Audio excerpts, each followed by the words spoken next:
There is a girl in my closet. Welcome to my little space where heart and hook stitch up a place where we can together make a refuge, safe for all our sake. But she isn't My customer who bought the leafling top that you saw in the last video also wants a leaf bandana that you wear on your head. Pattern is by the same designer, so this is just me taking footage of some green options for her. She decided to go with a cotton, which is the center ball in this last picture, and the darker one on the right. But I don't actually get to making that in this video. Maybe next one. Hello, everybody. Thank you for joining me in my little YouTube world. So I'm actually almost done, but not quite done, editing the video that's going to go out tomorrow. So I'm actually starting to record clips for this one that you're watching now a little earlier than I normally do. I don't normally start on Monday. Monday's usually my day for editing the video that I'm about to put out on Tuesday. But I feel like doing a little bit of a show and tell. These are the gloves that I just made in the last chapter. I only showed one. So I made two pairs. This pair will be for, it doesn't matter which pair, they're both the same. My customer who also ordered this poncho. In the last chapter, you saw me modeling a poncho, one of which I have two, but they are a larger size. So this one was made with a tighter tension with my crocheting, and it is a more moderate size poncho. So that's the way you would wear it, with the point in the front, or you could turn it this way and wear it squared to the front. Either way. You could actually wear it 4 different ways, because you could also wear it with the black panel with the point in the front. So there's that with the gloves that match with this cool like watermelon type of pink color. Also, I just went to the doctor last week and I thought I would share a little bit, because I've shared a little bit about how I eat carnivore / ketovore, mainly carnivore along with avocados, olives, and lettuce for the most part. That's mainly the only other plant foods I get, other than like spices or the occasional vegetable that might be in some dish. Sometimes some tomato sauce in like some of the soups that I'll do, or some tomato paste. And so this doctor, this was just a regular sort of annual checkup. This doctor seems to be in the know about carnivore. So this is really exciting for me, because I've had doctors already, like over the past, I want to say 5 to 7 years, I've had a couple of doctors try to get me to start statins because of my high bad cholesterol. But I know this sounds conspiratorial if you haven't heard about this, but if you're interested, look it up. In the context of a low-carb diet, high bad cholesterol is really not a marker for, it seems like it's really not a marker for bad heart health at all. As a matter of fact, there are studies that show that the people that live the longest in like old folks' homes are the ones with the highest cholesterol levels. So this doctor, when I told him that these other doctors have suggested I start statins, and I told them no, and I, kind of tentatively talking to this new doctor and going, I've been kind of aware of this new information, that the way people are talking about cholesterol nowadays. And I said, I do keto carnivore. And he goes, oh yeah, me too. And I was like, oh, okay. So, and he goes, well, you don't smoke? And I said, no. And he goes, and you don't eat carbs? And I said, no. And he goes, and your blood pressure is good. I'm like, yeah. And he goes, so then you're not going to be building plaque. And I'm like, yeah. So he's on board. That was a time that I saw him before. Well, this time I saw him, I had told him that the other doctors were wanting to start me on statins. And he said, well, before I ever tried to recommend that, he said, I would send you for a calcium score. And I said, yes. Back when I had Kaiser, before the insurance I have now, I had requested it. The first time that a doctor had told me that they wanted to put me on statins, I said, okay, instead of that first, or, I will consider that, but first, please do a calcium score. It's sometimes called a CAC score, or it's called something different here. What's it called here? Like a CO. Oh, I don't remember, and I don't remember what page it's on. But basically, CT coronary calcium scoring is what they're calling it here. I've always heard it referred to as CAC, which is coronary artery calcium. So what it is it's a scan of your arteries, your coronary arteries in your heart, that will show you if there's any plaque built up. And it gives you a score. So like 0 would mean 0 plaque buildup, which is perfect, which is like super healthy and great. Now I know of Kelly Hogan. If you are unaware of the carnivore diet, you might never have heard of her. But if you are aware of the carnivore diet, I'm sure you've heard of her. So Kelly Hogan is on YouTube. I recommend checking her out. I'll put her YouTube link in the description box. When I first went carnivore, just to try it, just to see what it was like, I found her channel. And at that point, she had been carnivore for a decade. So now she's been carnivore for, what is that, like maybe 15 years or something like that now? Because I've been carnivore now for almost 5 years. Yeah, because I started carnivore at the beginning of 2020.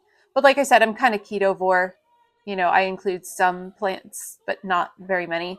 Not even like sugary fruits and stuff like that. And she, being carnivore, high-fat carnivore for a decade at that point, went and had a calcium score on her. And she hadn't always eaten that way, but she had been doing that for about 10 years. And her score was 0. 0 plaque buildup. So eating high-fat carnivore. I don't remember if her bad cholesterol showed as high or not. I don't remember. I'm sure she has that on her channel. But ever since then, I've been curious. And I know that I haven't been doing this as long. So if I have some buildup, I still wouldn't know. It wouldn't tell me whether it was worse before and now it's getting better because of this diet, or if it's because of this diet. I really don't think it would be. I would think that so that's why I want to get it. I'm a little nervous because I'm like, if it doesn't show the good numbers, then it's like, I don't have it to like point to say like, look, see, this is why I'm not worried about my cholesterol, which is kind of what I've been saying, what I've been telling people.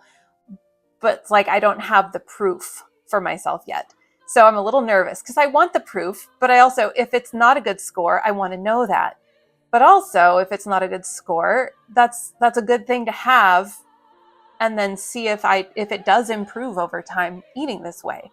Because you could start off with a really bad score, because I didn't used to eat well. I used to eat lots and lots of carbs.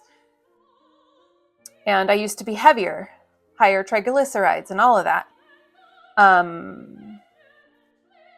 And so if my score is anything but 0,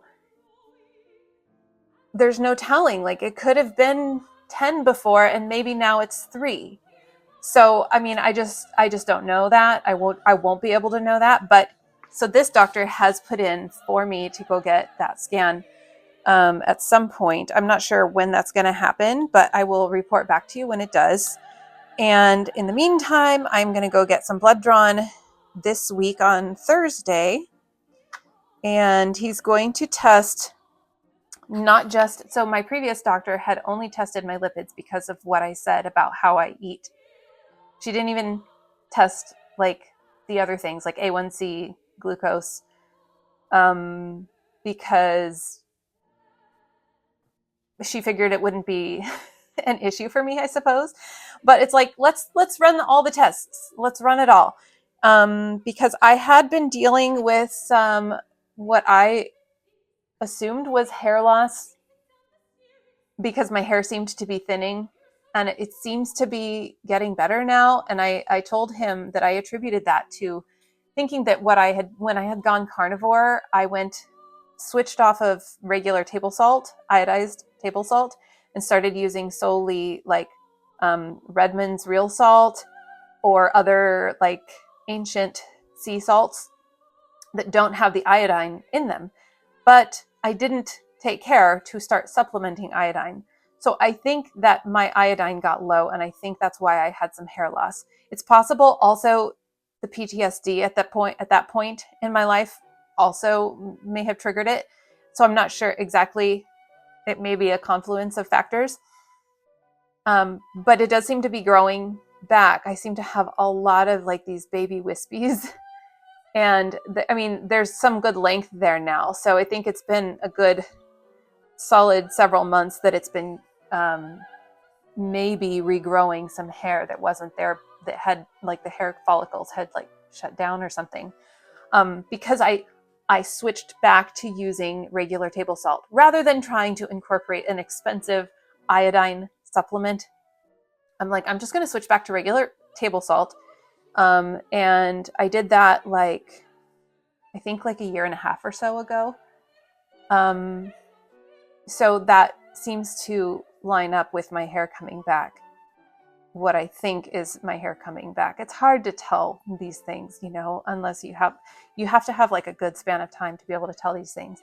I also, during that span of time that my hair was like super thin and I was not using iodized salt, I also had a couple of ovarian cysts. One that was incredibly painful that actually burst. And that's like the worst pain I've ever had to deal with.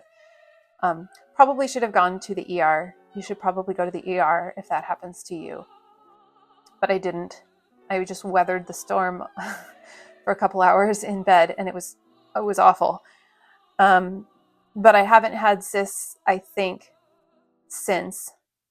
Maybe, possibly, but like not to the level, not to the degree that happened earlier. So this doctor is going to do like a full-on rundown of all the blood work for me, as well as thyroid check and metabolic panel, lipid panel, of course, A1C. And then he said, this is why it's so great. The doctor who's informed on carnivore stuff, he goes, well, the carnivore people, they always want to see magnesium level and vitamin D level. So I'm like, sure, yeah, let's do it. So we're going to do all that, and I'll let you know. I'm happy to just let you know my numbers. My blood pressure was really good. It was, where is it? Oh, it's not on this. It's on this. I don't need to tell you my weight, but it was healthy for my height.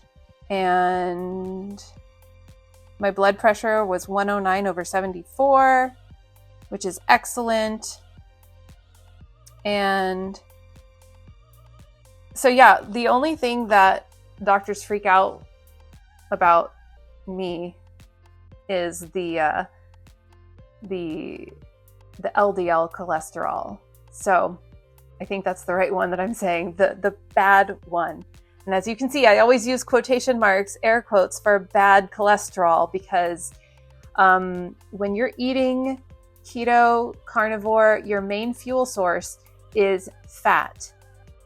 So protein is the building blocks for building muscle, rebuilding the muscles in like all around your body, including your organs, your heart. And And then also, if you're not eating any glucose, eating any sugars, your body makes any bits of glucose that it needs. Like your brain does need a little bit of glucose, a little bit. And if you don't eat it, your body makes it out of protein. It's called gluconeogenesis.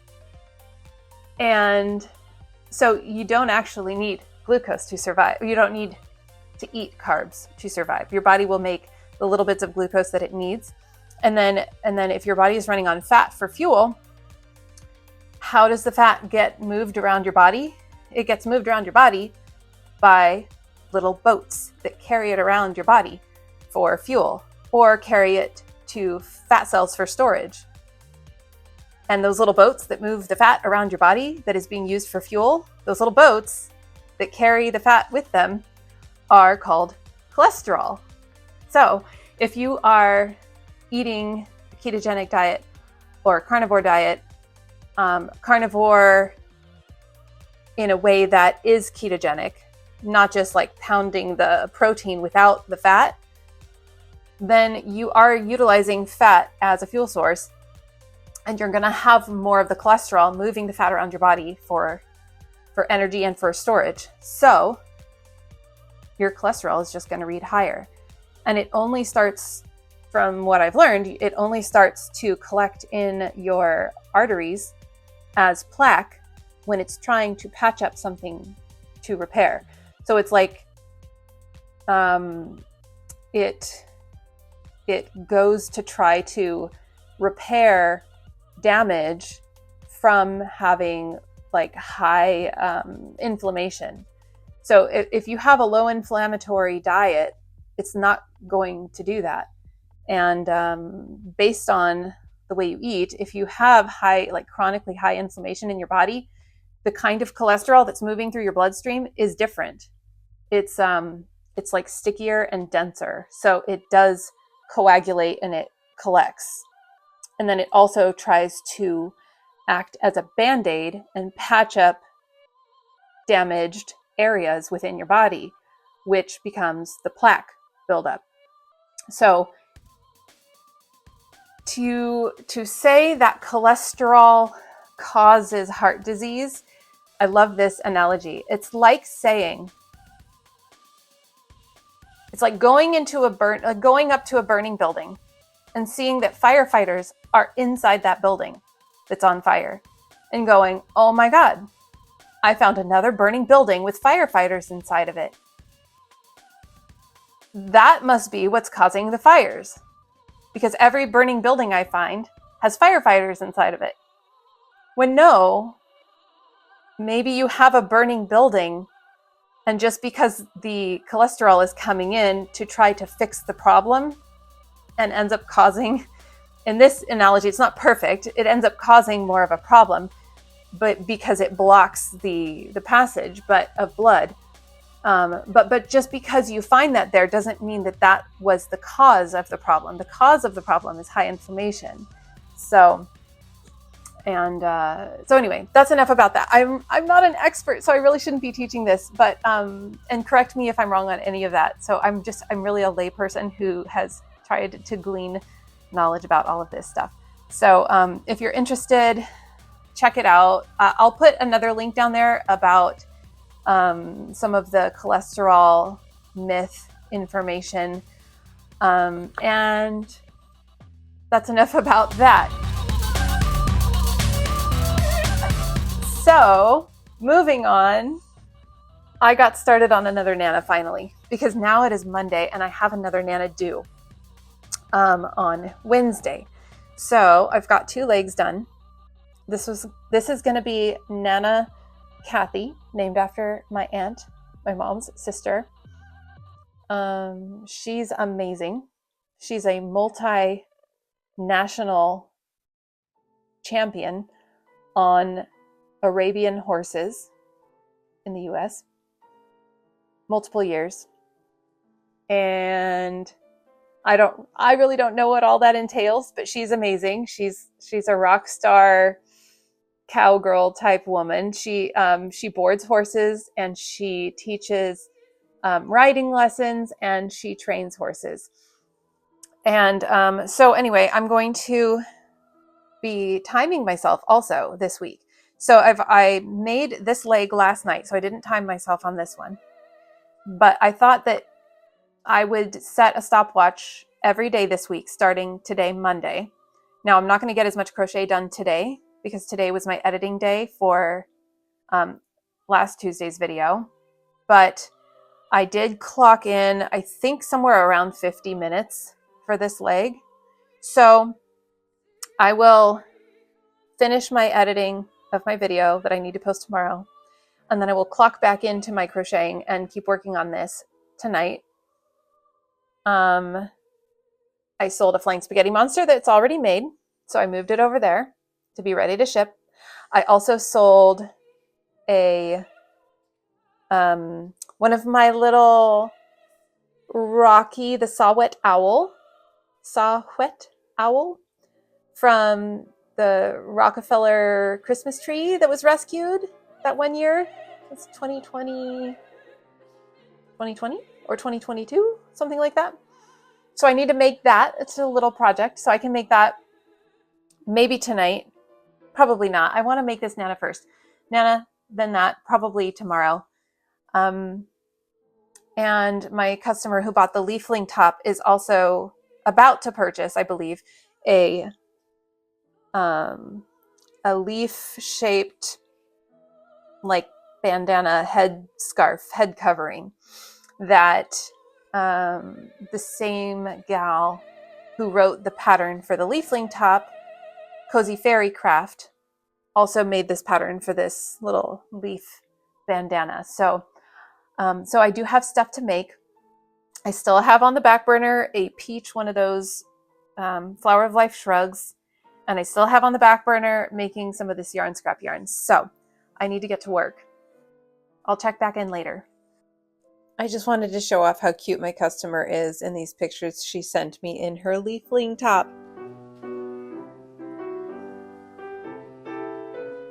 Well, I'm a working artist who's also a mom. So I do what I can to get the most use out of these backpacks as possible. My daughter's backpack, both of my kids' backpacks have been stitched up a couple times. It's always this right hand strap because that's the one they pick it up by and the one they put it on with and take it off with. So this is always coming undone. Before anything else goes bad on a backpack, it's this right hand strap. So as you can see, this one has already been stitched a couple times, or at least once before. And I'm adding some more stitches here because at some point the thread on this side broke. What I'm doing this time, and I don't care about it being pretty, so I'm actually stitching a few stitches right here on this side where it takes the bulk of the brunt of the weight when she picks it up and puts it down.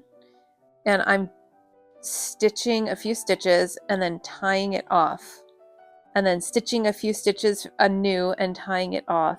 So I'm going to end up with several strands here tied off separately so that when one of them breaks, there are still others holding it. So we'll see. That'll probably get us through the end of the year at least. So everything else is still pretty darn good. It still looks pretty good. But yeah, I'm not quick to buy a new backpack.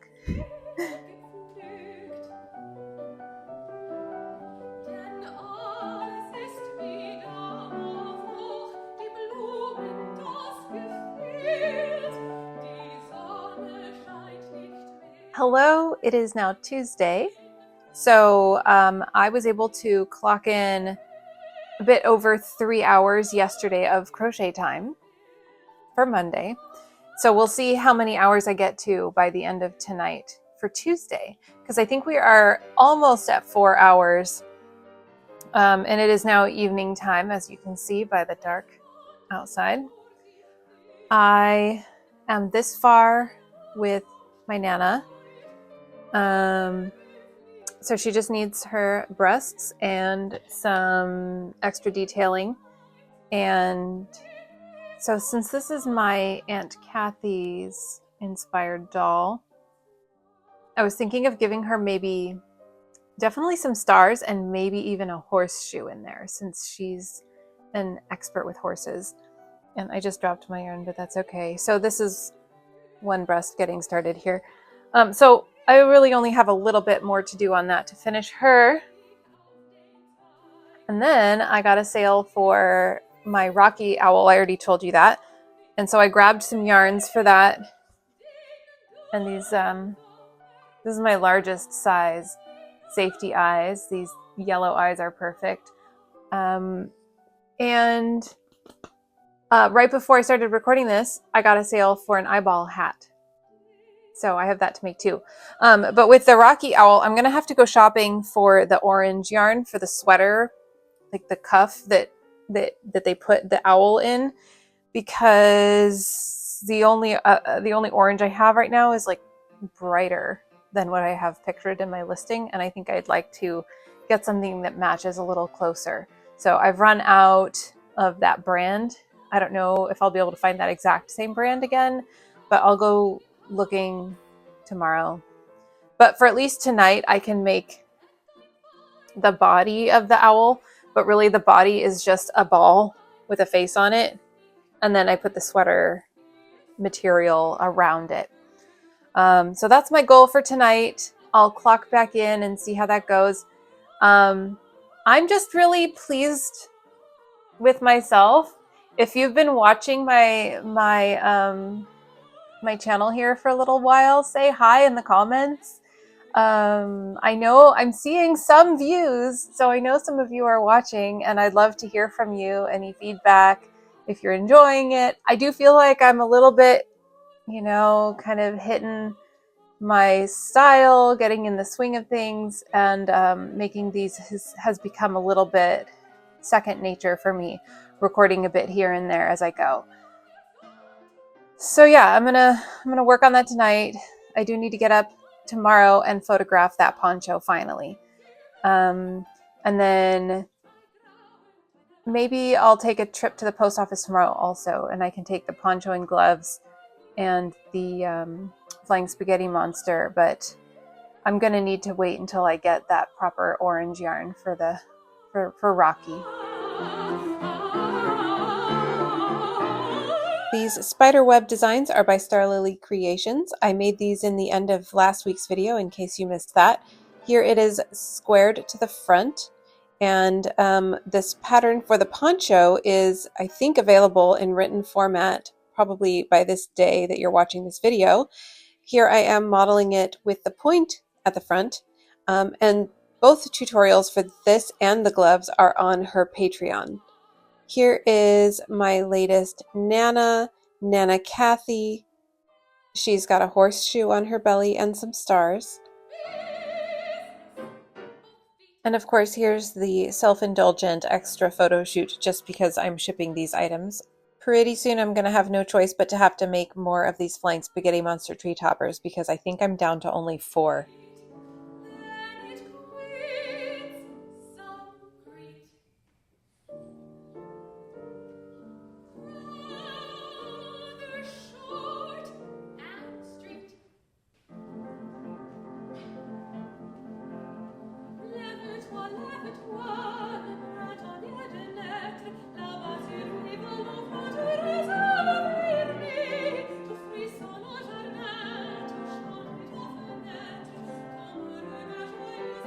I try to make every package pretty and every customer feel special.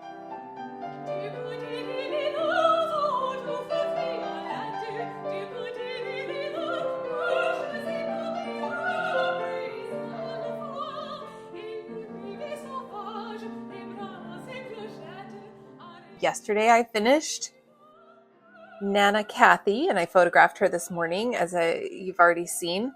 I put a horseshoe on her and some stars because she is a star horsewoman. I already talked about her a bit, I remember. So Nana 51. Next week's Nana will be Nana number 52, which marks a whole year of making them, one every week. So that's something else. And then I also got started on this owl. So basically what this pattern is it's just an owl head, a ball for the owl head, and then the little, so in the true life story of Rocky the Saw-Whet owl that was rescued from Rockefeller Christmas tree, somebody, I guess, had a sweater and just wrapped it up in the sweater or in the sleeve or something like that. So the way I made mine is that it has this like sweater material, and in the real photos of Rocky, it is an orange sweater that it's wrapped in. So I make a piece that wraps all the way around, and then this piece gets stuffed. It gets just attached to the head, and then the piece of orange sweater material gets stuffed more. So you can imagine that there's like a little body in there. So there's that. I went over to Michael's and picked up this one skein of yarn using their coupon on the website for like, I think it was 25% off of one item. And this is the Michael's brand Loops and Threads, and it's in a color called Pumpkin. So the color that I originally used for this Rocky owl was also called Pumpkin, but it was from Karen Simply Soft. And they don't have that color at Michael's. They do have Karen Simply Soft, but they didn't have Pumpkin. But they had this, and it's basically, I wouldn't be able to tell you if it's exactly the same or not. It's very, very, very close. The only other orange I had was this really bright orange. I'll show you a comparison. And that definitely was too far off from my product image. I oftentimes do have to change up yarns. So sometimes there is a shift in how the colors look and stuff like that. But I try to keep it pretty similar. So I figured I could probably find another sort of like a deeper kind of burnt orange, and this was perfect. So I'm almost finished with that guy. I think I already told you, see, I forget, I lose track of what I've already told you. I think I told you I got an order for an eyeball hat. And so I'm going to make that next. And then after that, I also got another order for a mouth puppet with tongue ties. And I don't have any more mouth puppet parts because I've already used them up. So I need to make more. So I plan on making next the eyeball hat and then several mouth puppet parts, as well as finishing one mouth puppet. And then maybe I can get to the other stuff that I've had on the back burner. This is how it goes this time of year. And this is good. This is exciting for me to not get to the stuff that I want to make, because I have like my own like pet projects, and also like it's not so much a pet project, but if I stock up on these shrugs that Star Lily sells, then she may end up needing more, and I could have a good batch for her. As it is, I do have several available, so that's good. But Etsy orders do have priority over that, over potential future orders, and it also has priority over me making my yarn scraps yarn. So there's that. Oh, I also thought I'd point this out. I have a separate bag for scraps. And look, moment of reflection and remembrance for Joanne. Still reusing Joanne bags. This is all scraps that, let's see if you can see. So some scrap fabrics and like these kinds of yarns that don't brush out well for fibers. So like there's all sorts of stuff in here. There's like, this is the fabric that I was lining those shirts with. So this bag of scraps that specifically I don't think will brush out well for fibers for my yarn scraps yarn, that will go into ornaments, because coming up, once we hit November, instead of giving out one of those little crocheted hearts with every package, I'm going to include an ornament with every package for all of November, December, and January. That's my plan.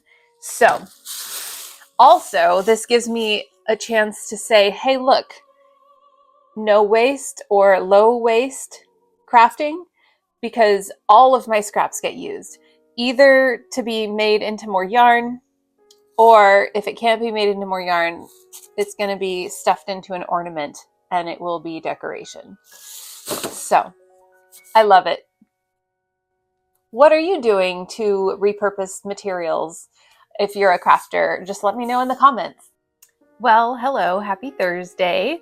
Thought I would check in and show you some one finished thing and what I'm working on now. This is that Rocky Owl that I just finished yesterday. And as you can see, it's got this sweater material that just forms this shape underneath the ball of the head that then I just stuffed this part so it looks like it's a little owl body sitting inside a piece of sweater material. Fun little story about this design that I came up with. It was an old friend, neighbor gal who first requested it, and so I came up with my design for it for her for the first time, and then I've made it a few more times since. But one day I got contacted by Scholastic because apparently they put out like a magazine that goes to like elementary schools, to different grade levels, and they were going to do an article about the Rockefeller Christmas tree owl that was rescued. And they asked if they could use my images, my product images, and talk about how different people are making them. And I said, yeah, I was really excited to see it come out because it was going to be like, I don't remember how many thousands of issues were going to be printed and sent out to schools. But then I never heard back.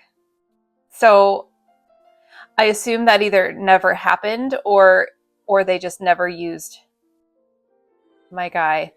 So I was really excited about that. It got to the point where I sent them my images and I signed a thing saying that they could use them. Or maybe I didn't sign, maybe they were gonna send me something to sign.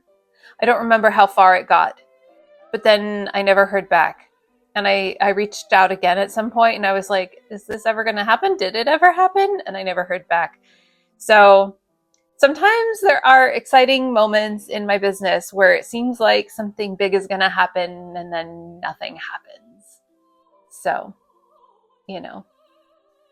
expect nothing and just be surprised by the good things that happen in this life, right?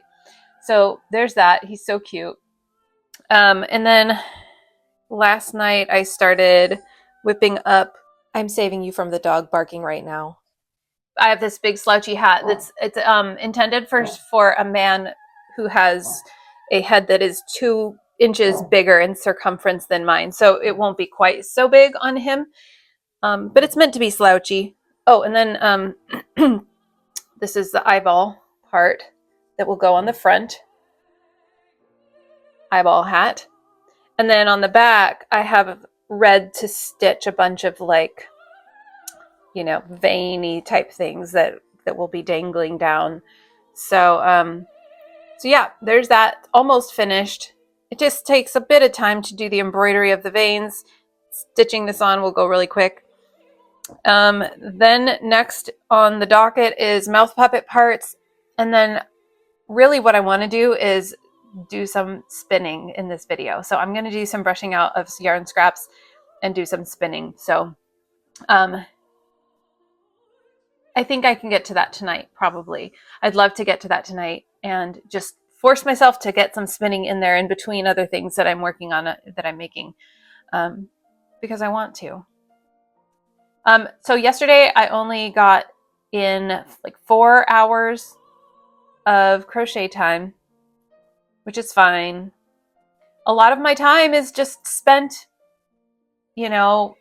moving files around and video editing and getting posts ready and making posts, because I feel like this is the time in my business's life right now when I just need to kind of like push, get my stuff out there, get it seen, lots and lots of self-promotion, and eventually, hopefully, when I've grown a bigger following, I can have less time doing that and more time to just doing the creative part. So yeah, because if I don't have to push so much for the self-promotion, if my following gets big enough and I get busy enough in my shop, then I don't I don't need to do any of that. Then I can just spend all of my time fulfilling orders. So that's the goal. So please subscribe if you haven't. Please share if you have anybody that you think might be interested in crafty type stuff or handmade type stuff. And like this video. And please, if you haven't, go back and watch my older videos and like those too. I would appreciate it. And I will check back in a bit. Hello, it is Friday, so it is also Halloween. Happy Halloween. Willie always gets unnerved when I suddenly start talking. He thinks somebody is here that I'm talking to. So he's like, what's going on? One thing I almost forgot to do with this guy is give it a brush.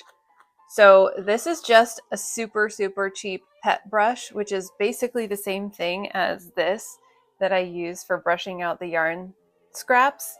And I could just use this, but this is what I bought. It has these little like little balls at the end, so it's not as prickly as that. And this is just what I bought some years ago for brushing out projects that I want to make fuzzy. So as you can see, it looks nice and neat and tidy, the stitches. But if I brush it, and I don't do this for every project, obviously, just ones that I want to really look fuzzy, I brush it out for the sweater. I don't know if you can see that. It creates sort of like a fuzzy halo. Oh, there, with the background of my chair, you can see the halo of yarn. So that was the last step that I just remembered I needed to do for this guy. So I brush out his sweater or her. Like I said, I don't remember if this is a boy or a girl owl. I also brush out the top of its head. So it can be a fuzzy little owl. So we're really just scruffing up the surface of the stitches.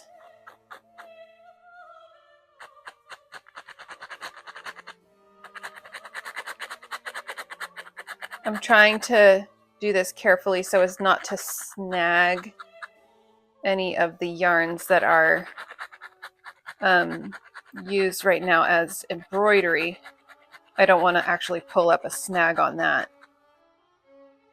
Can you tell that the head is all fuzzy now with something in the background? And the sweater. I still need to go the rest of the way around the sweater. So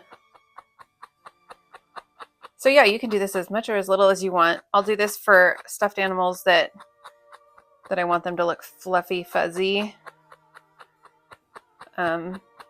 But most of my crochet, I keep it with a really clean look, unless there's some reason I need to do this, or if the customer really wants a lot of fuzziness.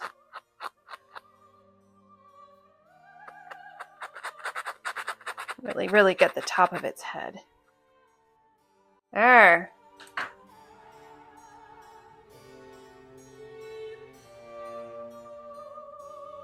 That looks better. So cute. Okay, and then the thing I was working on last time we spoke was this hat. So I've gotten the front part stitched on. And this is the part that just takes a little bit more, I want to say brain power, but I still just go at it with no actual plan. So it just takes some time. So I just start embroidering and adding on and adding on. And then each strand that I attach to embroider, I start with a few chains at least, or several chains, and then I attach it and embroider for a while. And then when I start getting low, I find a place somewhere around this center back to have the yarn end. And I will, with that the tail, I'll chain at least a few chains and then let it dangle. And then after I've done the main stitching that I want to do, then I just attach more strands. So I'll like crochet a bunch of chains, and then I'll attach it, crochet a few chains, slip stitch it somewhere onto here so that it looks just sort of like a thicker tangle of veins coming out. So that part is always more varied. I mean, I'm never doing the same thing twice here. This is totally unique every time. And then I like to have some long stragglies dangling down. The very, very first one I ever made, it was upon request, and she had asked for a lot of veins coming out the back, like I did on my little stuffed eyeball. And so I did it like this, but she when I showed her, she didn't really like them hanging down. So I just took them and I like balled them up like this and sort of tacked them down like that. It was super easy.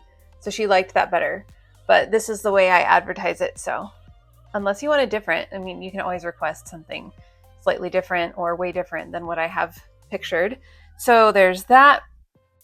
And then instead of making stacks of mouth puppet parts, I just went ahead and made one because that's what I have an order for. So one mouth puppet.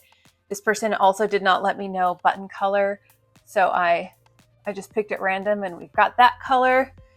And so now I've got those 3 items ready to go. I don't have any other open orders at the moment. So can you guess what I'm about to do? I'm going to do what I've been saying I want to do for a while.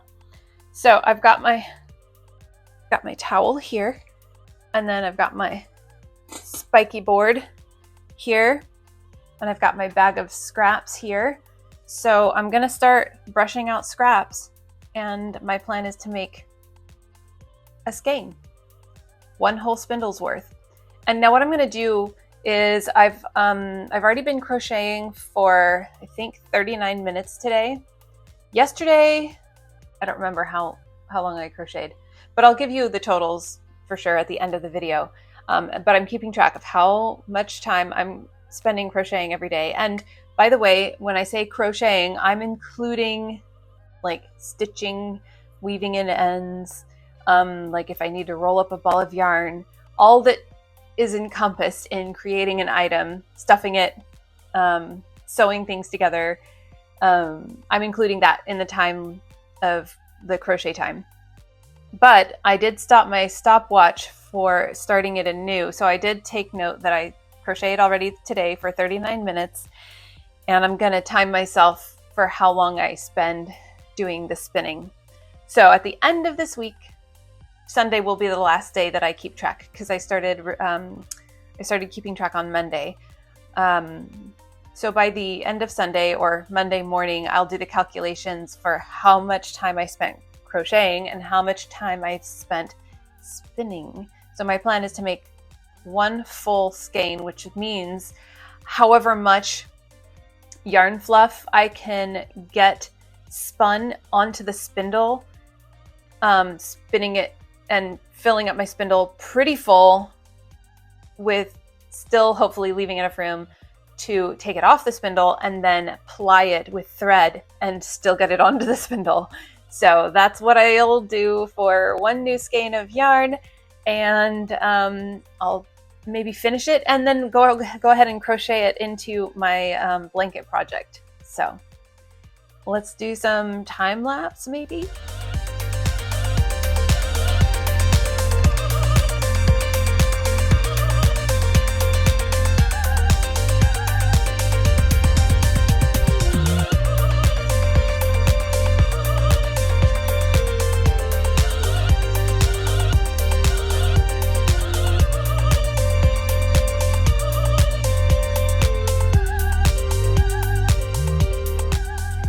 Okay, I've brushed out enough yarn scraps to make 1 roll lag on this.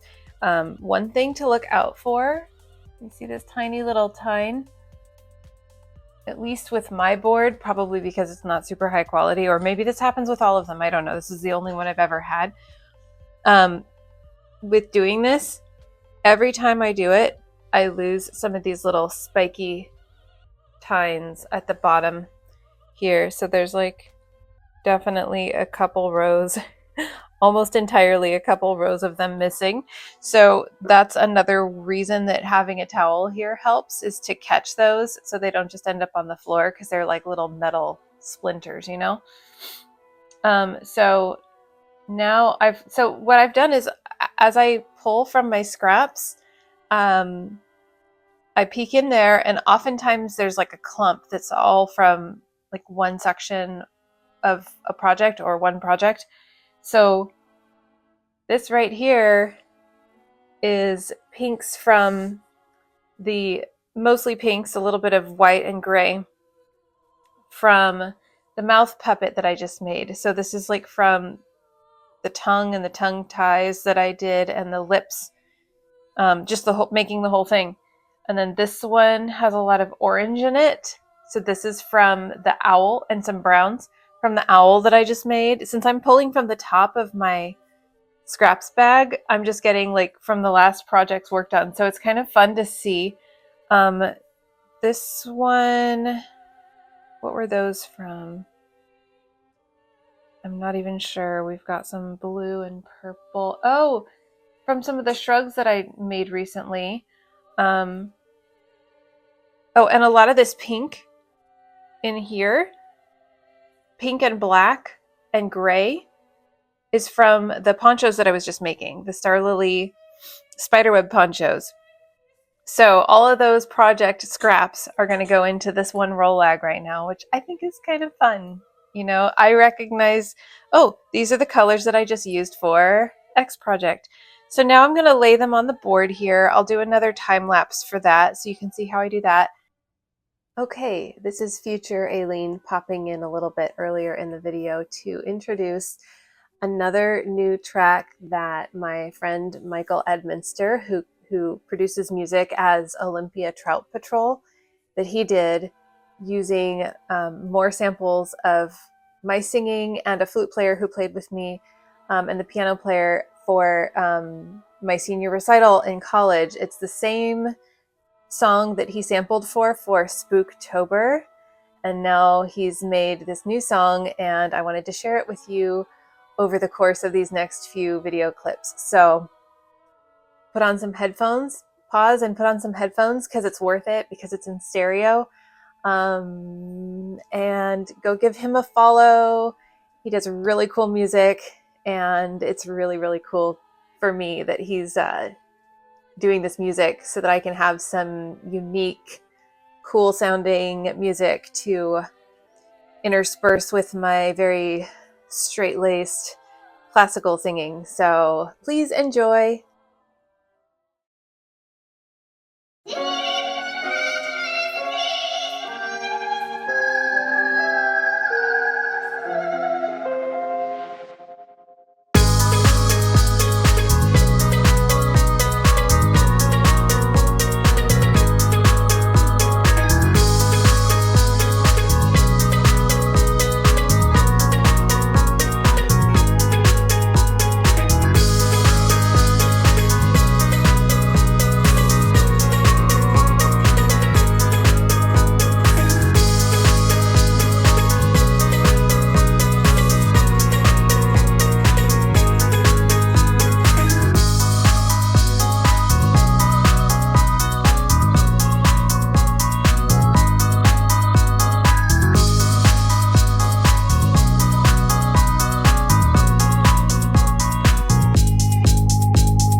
Well,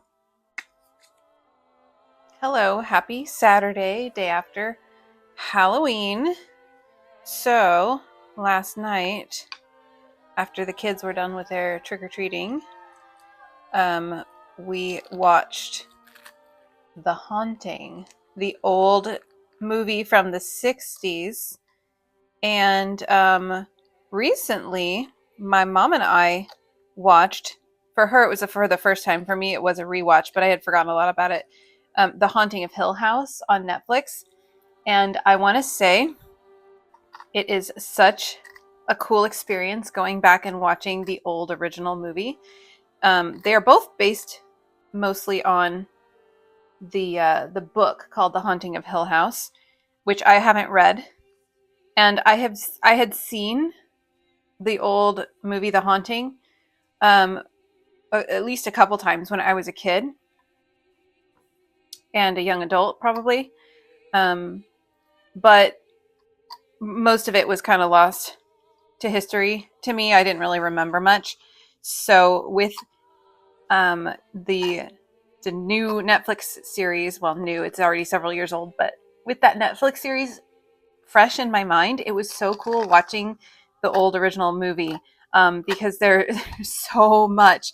It's almost like they took that movie and then and like took all of the elements that made it creepy, all of the sort of character quirks and traits, and just sort of like recreated a new story, but like expanded on all of those things, and all of the creepy things that happen in the movie are used in some way in the show. So it was really fun to watch. Some of the character names are the same. A lot of the character qualities and traits are the same. Some you have like some aspects of characters from the movie that are kind of like put into multiple characters in the show. So I highly recommend going back and watching the original movie, even if you've seen it before. If you haven't seen it in a long time, and you're a fan of the Netflix series, go back and watch it and just like look for those connections. It's fascinating. There's probably a ton that I missed, but so yeah. So anyway, I thought I would just chat while I did this a little bit. So here I've just made this rolag. So this morning when I got up, I brushed out all these yarn scraps. And do you see all this green? That's the cotton. All this green here is the cotton in that leafling top with all those ends that I had to weave in. That's what these are, mixed in with other stuff, of course. So that's what I'm going to be doing now. And then last night during the movie, it was kind of perfect. We were watching, a spooky old movie, and we had a bunch of candles going. And look, I'll show you this one candle. My mom noticed it at the end of the movie. She's like, "Oh my gosh, look what that one did." So I took a little video clip of it, and I took a picture of it, and I thought it was just so pretty. It did its own little, I think the candle was haunted while we were watching the movie. It did its own little sculpture there, and then right at the bottom, I thought it looked like like some sort of like figure with long legs, like sitting there up against the candelabra. Oh, but I wanted to show you some real-time spinning. Oh shoot. No, I'm spinning it the right way. For a second I thought I was spinning it the wrong way. When I go to ply it, I will spin it the opposite way, but not yet. Not yet. And these cotton bits are so stringy. They didn't really like fluff. They just separated into their separate stringy plies. I didn't know how well that would work, but it's totally working. Okay. So, staying in a bit of a spooky mode, I thought I would share a story with you. So I've been taking my daughter, picking up my daughter after school, after her musical practices, because she's in the school musical. And so she goes until 5:30. So when I leave here, I leave about 5:15 to go pick her up. Well,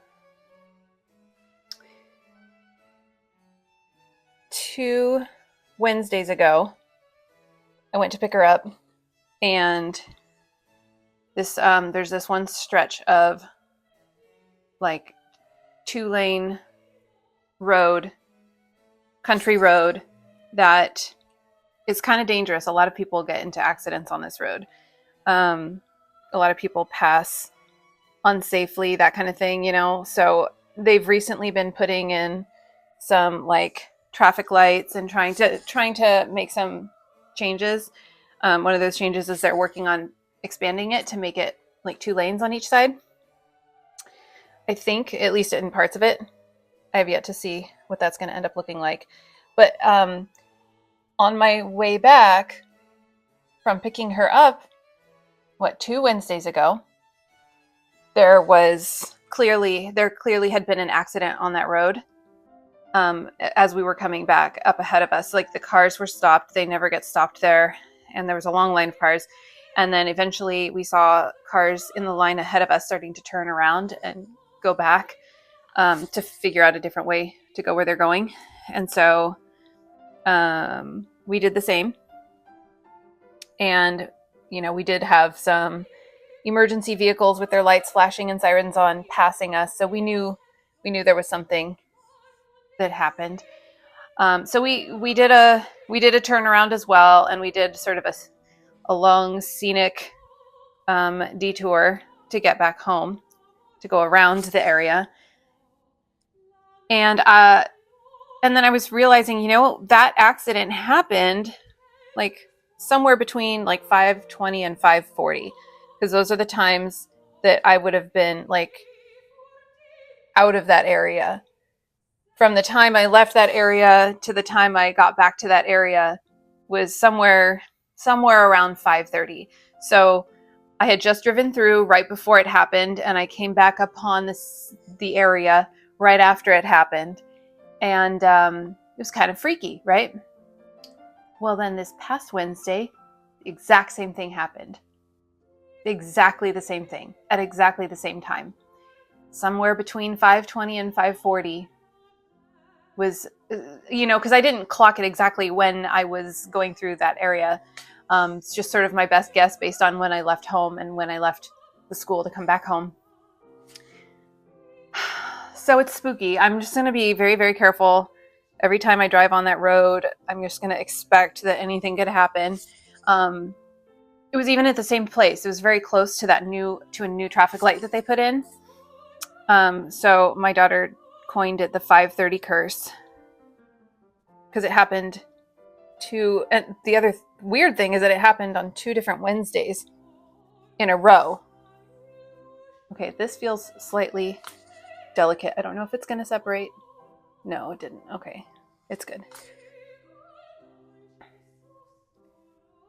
So yeah, 5:30 curse. Watching out for that. I'm not really superstitious, but it's kind of freaky. I just know that it's a dangerous spot. It's one of those roads where, unfortunately, there are just like little roadside memorials set up all over the place. But anywho, oh no, I've caught onto some of the. There we go. Did my mic pick that up? My stomach just growled. I guess I should eat something. Haven't eaten yet for the day. I've had my coffee with my protein in it. But I'm having fun doing some more rolling. Rolling? Spinning. I was thinking roll lag, so that's why I said rolling.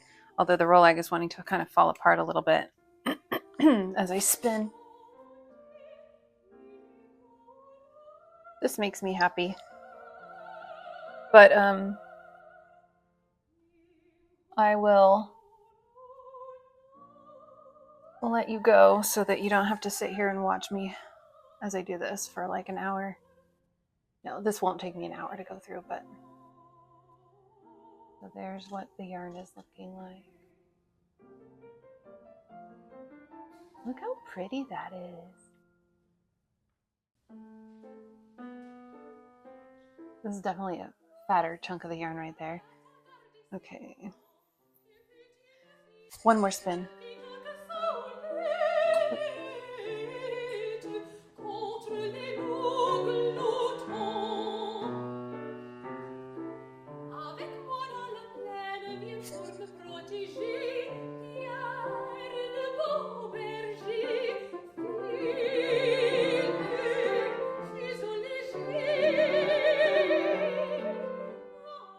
yeah, this yarn, or this roll lag, this section of yarn scraps that I brushed out also has a lot of fancy frilly yarns, like eyelash yarns, that do not brush out. I've determined that there's just no way to tear them apart, and that's fine though, because all the little eyelash bits will catch in the spin. They'll catch in the twist. Okay, I said one more, but I'm continuing to go apparently, because it's so fun and I don't want to stop. But this definitely needs more twist to hold it together.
Boom.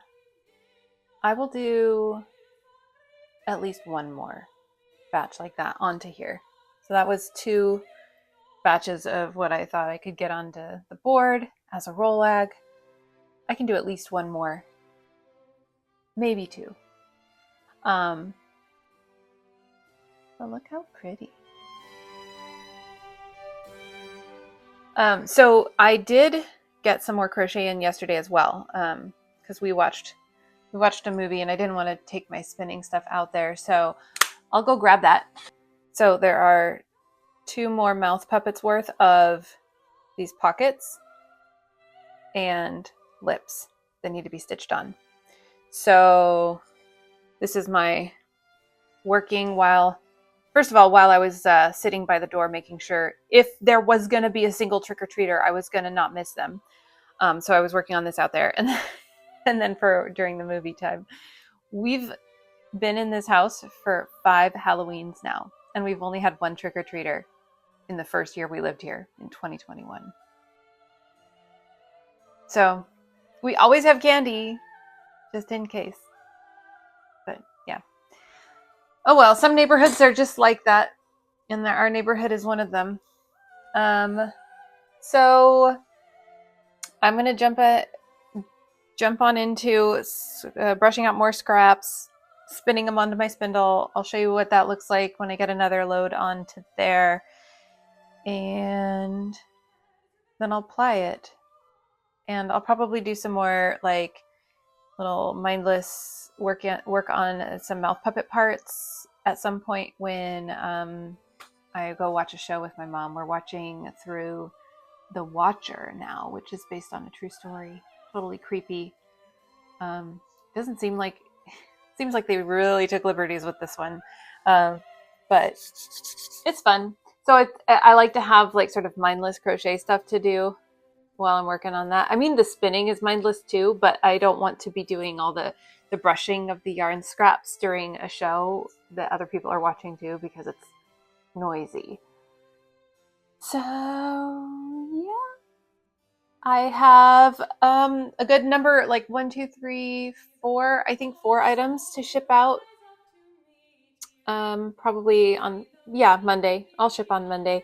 I just sold another flying spaghetti monster that I already have made, so I can add that to my batch. And I'll go out and do, even though all of these items have been photographed before, previous ones, not these in particular. So I don't need new like product photos, but I'll go out and photograph this batch of stuff that I'm shipping out because that's fun. Just gives me an excuse to make another reel too. So I feel like this video is getting really, really long, so I should probably stop recording segments pretty soon.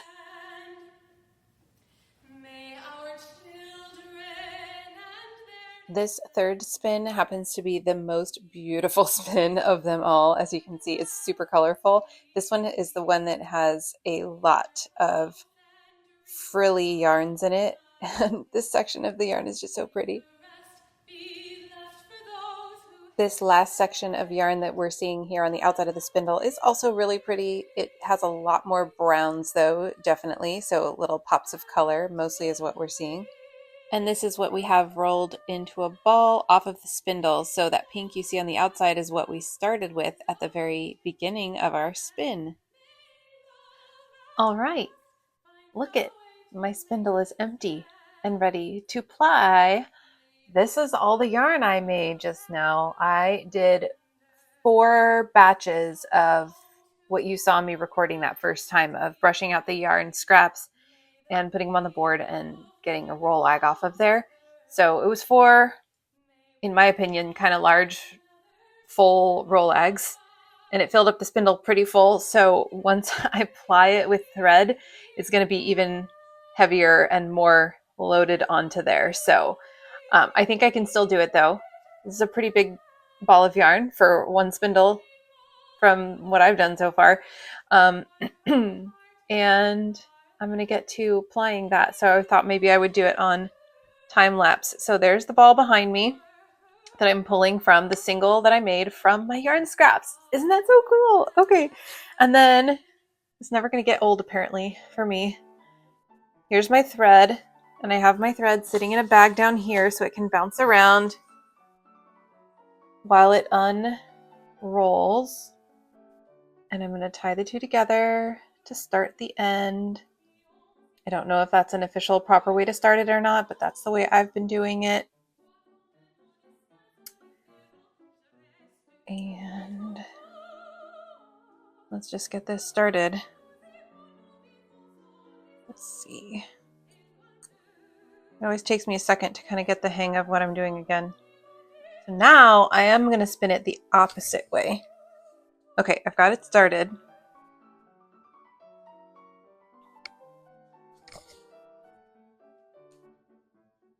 Let's see. There it goes. I know you can't see very well from there, but there's the beginning of it.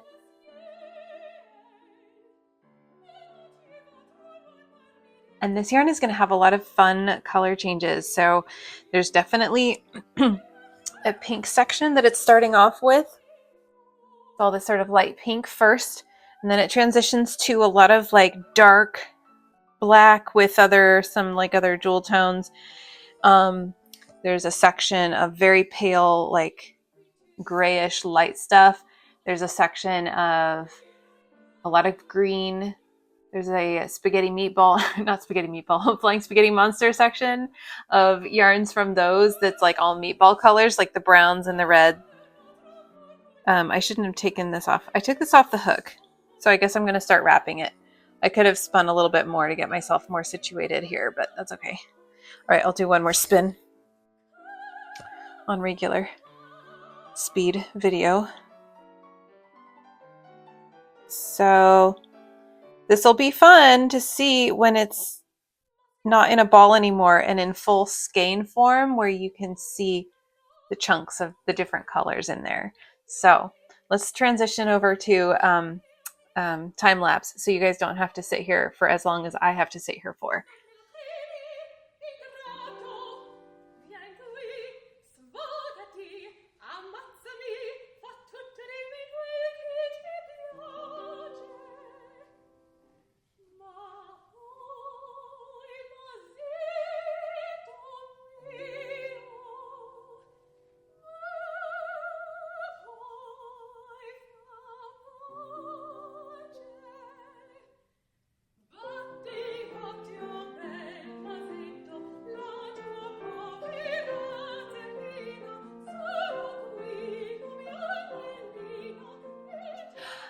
Okay, I needed to take a potty break, so I have to set this down super carefully so as to like secure both of the strands going into the spindle.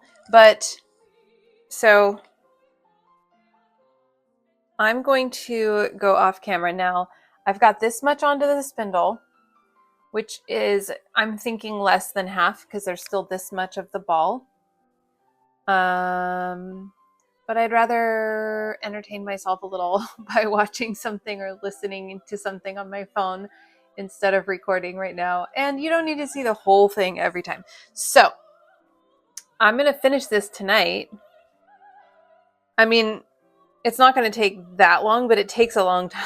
It takes a long time to do the thread plying because I did all of that spinning that I did the first time around, but in like 4 different batches. I have to do that all over again with the thread. So it's a lot longer of a sitting and spinning process than each of the initial batches. So it feels like a really long time sitting and doing this. So I'm going to stop a couple times to stretch and entertain myself while I do this. And I'll show you what it looks like when I'm done and I've got it off of the spindle. So I'm going to do what I did last time. I still don't have a yarn swift, so I will take it off the spindle and wrap it around my elbow and my thumb here to make the skein that then I can tie together and soak and thwack and finish the yarn. I won't soak it tonight because it's nighttime, as you can see. I'll soak it tomorrow so I can let it dry outside in the sun.